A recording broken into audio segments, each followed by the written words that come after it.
We are joined with Neil Garden, Chief Executive of Subsea UK. We are here at the end of the event, and I'm going to ask you some questions about the Subsea event. Hello, Neil. Hi there. Yeah, thank you. Welcome. It's great to see you here. We've had a super few days. Yeah, we've had a really good time. Neil, as you can see, we are at the end of the event, and so many company delegation and visitors and exhibitors actually attending. Can you please explain when this event actually start from beginning, and for how many years it's actually running, and what's the plan and strategy of the Subsea, and how people actually taking benefit from this event? Sure. So Subsea UK as an organisation, we were formed as a trade body, a trade association with support from both UK government and Scottish government. So we're now a trade association with 300 member companies throughout the UK, and that brings in the big, let's say, international oil companies and the supply chain right down to the small technology companies. And part of our strategy was to build the subsea sector in the UK. This event has been running for 15 years, and it's organised by ourselves as a trade association. We organise it ourselves, so it's an industry organised event for industry. So it's very successful in making it affordable for companies to come and visit. We've got about over 180 exhibitors here, some great technology on the floor, and we've had over 6,500 visitors come to Subsea Expo this week. It runs over 3 days. It's free to attend. There are conference sessions with over 70 speakers covering all different disciplines.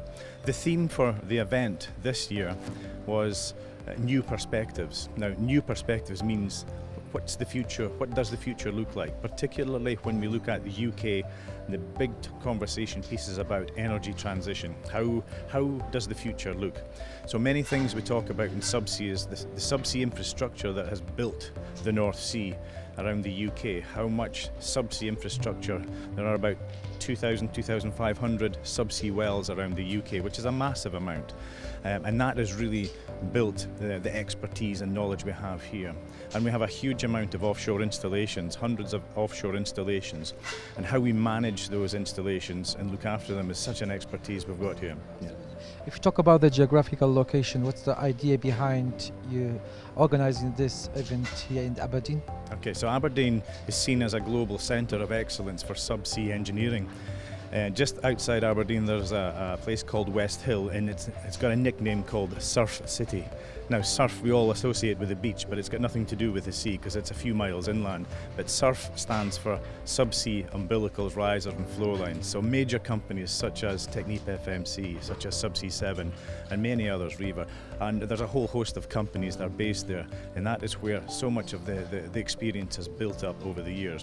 Now, it's held in Aberdeen. Aberdeen has been seen as the European capital for oil and gas. But we've also generated this subsea centre of excellence here. And the UK captures about 1/3 of the global market in subsea. And many companies want to come and do business here and then work and export technology and services from. Absolutely.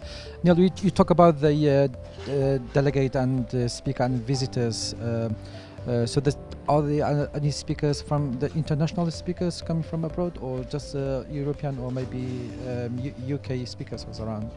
We work very closely with DIT, the Department for International Trade, which is the UK government body, and also Scottish Development International. And these two organisations work with ourselves, and they bring delegations and organisations from around the world. So we have from Brazil, Mexico, Japan, Australia, many countries around the world. So it's becoming very international because business not only in the UK is being done here, business around the world is being done. So there are many international visitors and delegations that come here.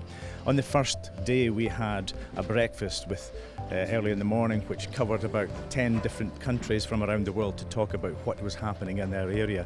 And also on the exhibition floor in the arena here, also the Department of International Trade, the government body, has an international hub, and they've been running workshop sessions with speakers from around the world to talk about what opportunities there are there to showcase what they have, but also to attract some of the supply chain to come and do business there also. Neil, if you talk about the renewable energy and renewable industry, like wind and getting power from the sun, can you please tell me if there's any company who showcasing the project in the renewable industries? So, for many years in the UK we've been developing offshore wind, and many of the companies who work in subsea have worked in seabed surveying for laying pipelines are the same companies who survey for laying the cables, the power lines, the ROVs that do with the inspection of the sea floor, the construction companies, the vessels, they're all very similar. So companies that have been working perhaps in oil and gas, many are already working in offshore renewables because many of the skills, the technologies, the engineering are very similar. It's a different contracting community, different developers that develop the offshore wind, but there are a number of companies here who have been displaying some of the new technologies. Traditionally, offshore wind around the UK is in relatively shallow water, maybe up to 50 metres, and they're fixed on the seabed.